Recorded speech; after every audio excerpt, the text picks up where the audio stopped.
Prior to 1981, a couple by the name of Keith and Diane Williams had been married for over 6 years before they moved into a beautiful log home outside of a small rural community in Ohio. The town was London, Ohio, and they've been there basically their whole lives, and they finally found this beautiful home in the middle of the forest.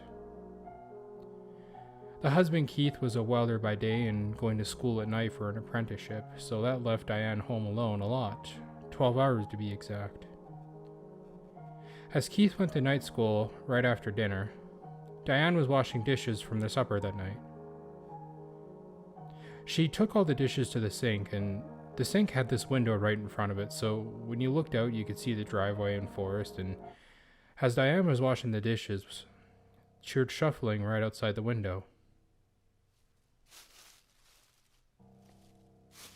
She looked out to see something, but she doesn't. She kind of just chopped it up to a dog or a wild animal of sorts, and she lived on the country most, if not all, of her life, so it wasn't very abnormal to see or hear unusual things on the property, or let alone around the area. She decided to go and check on her daughter, Raven. Raven was sound asleep, so Diane went back downstairs to the kitchen and continued doing the dishes. The shuffling starts again. Diane starts going, something isn't quite right here. She looks through the window to see if she could find the source of these noises, and sees yellow eyes staring right back at her from across the yard. Her first response was, okay, there's definitely a dog or something out there. She tries to ignore it and continues on with her cleanup. She was washing the kitchen table when she so happened to turn around and saw a creature that was eye level with her, staring at her through the window.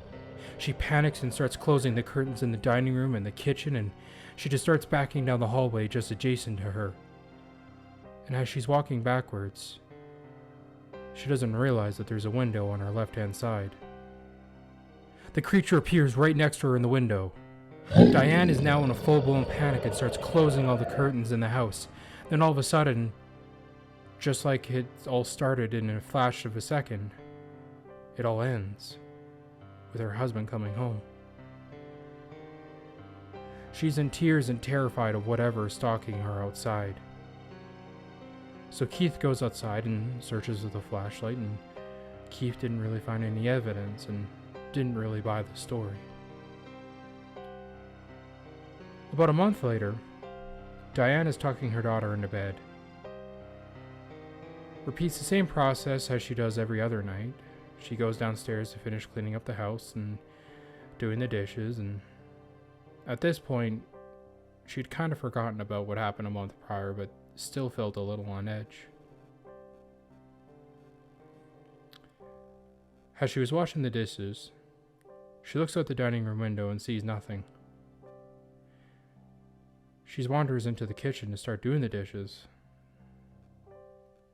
She's standing at the sink and was washing the dishes, and then she decided to look up. And this time, the creature was much closer, practically breathing on the window. The creature is watching Diane intently as she backs away, and the creature starts to follow her from window to window. She starts turning off all the lights in the house, and anywhere there was a light, it was turned off. She wanted darkness on her side, because she figured with the lights on, it could give whatever this thing is the upper hand. And then she saw the creature and started running away from the window. She decides to call 911. Hiding while waiting for the police, the creature started circling the house. Diane could hear its footsteps.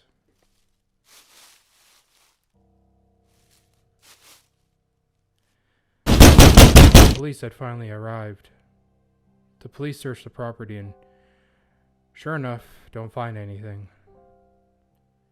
Keith gets back from night school right as the police are about done with their investigation, and they tell Keith, "Hey, looks like we got a nervous wife here."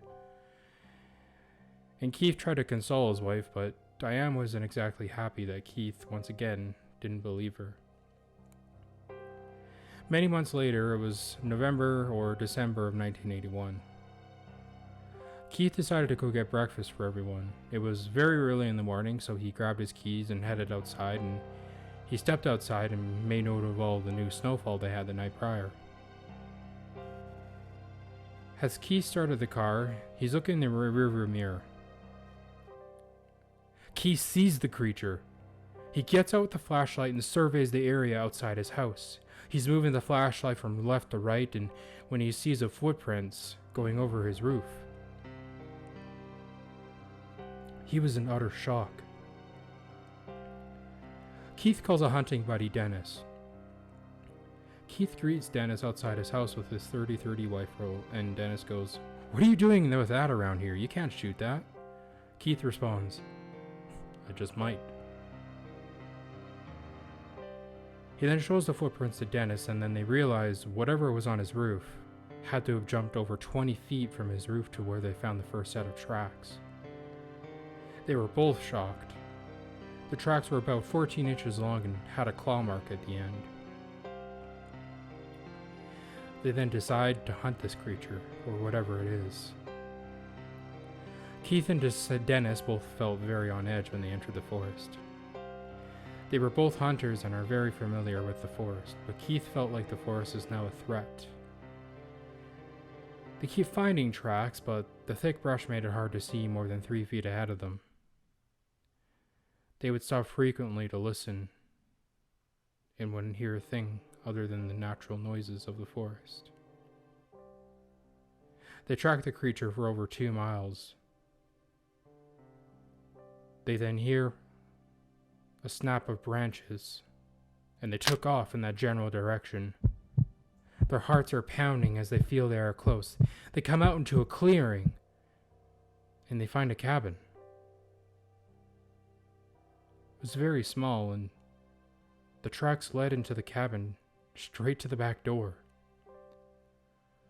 It's safe to say that both Keith and Dennis were very confused.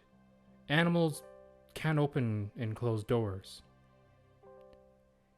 Dennis and Keith started knocking on the side of the house to try to get whoever it was that was terrifying his wife outside and to confront him.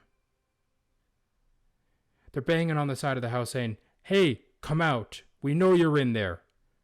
Not getting a response, they walk away from the cabin, noting the locations of its whereabouts.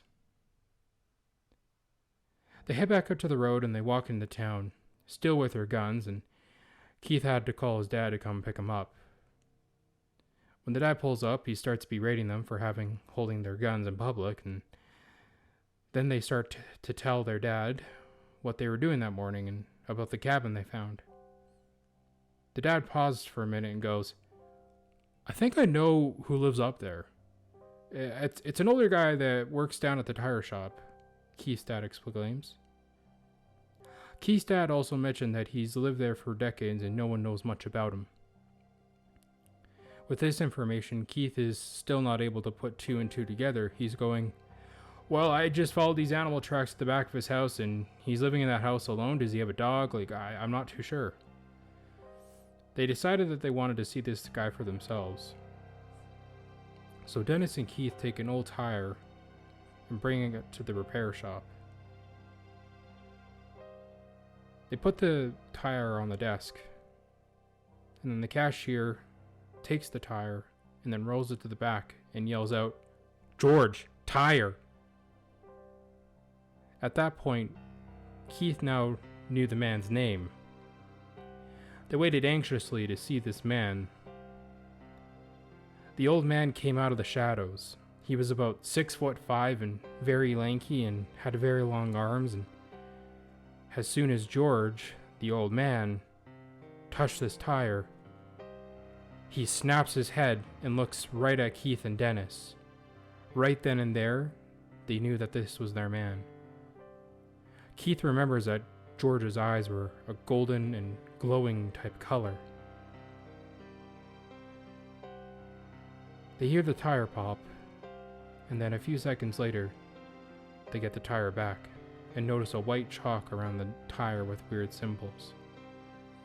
It was like if George was trying to tell them something. 3 months later, Dennis calls Keith and says, "Hey, we need to go for a drive." They end up going to George's cabin, and that's when Dennis tells Keith that, "Hey, so George died here."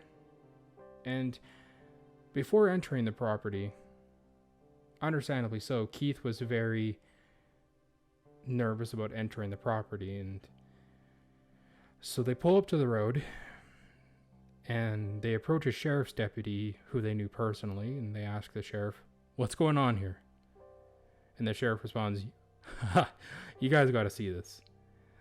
They enter the house and there's absolutely nothing inside. No food, clothes, pictures, nothing. Only just a jar of silver dollars. They end up going to a room that's barricaded with plate steel walls that were held together by metal struts with nails in it. And it also had a very powerful smell of wet dog. It was very pungent. The sheriff also points out a 10-foot strand of chain with shackles at the end of them. For whatever reason, there was something restrained in that room.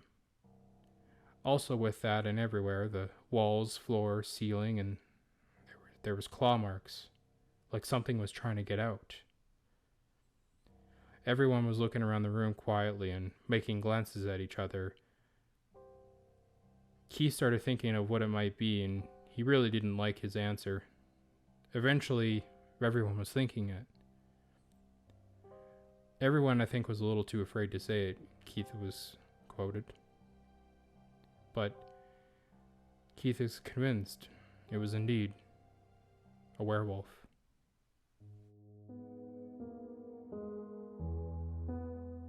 Hello everybody, welcome to another Melody video, so thank you for watching. If you're new here, make sure to like, comment, and subscribe, and hit the bell for the notifications so you know when I upload. So hopefully you guys enjoyed today's video. It was viewer requested by a few people, so I'm actually really surprised and happy that I actually have people that request stories and whatnot. Anyway, hope you guys have a good rest of your week. I know it's a Monday, but that's why I figured I'd release it today. That way, some of you may have something to look forward to. So yeah, anyways, ladies and gentlemen, thank you for 300 subscribers. I don't even know what to say. So thank you very much, ladies and gentlemen.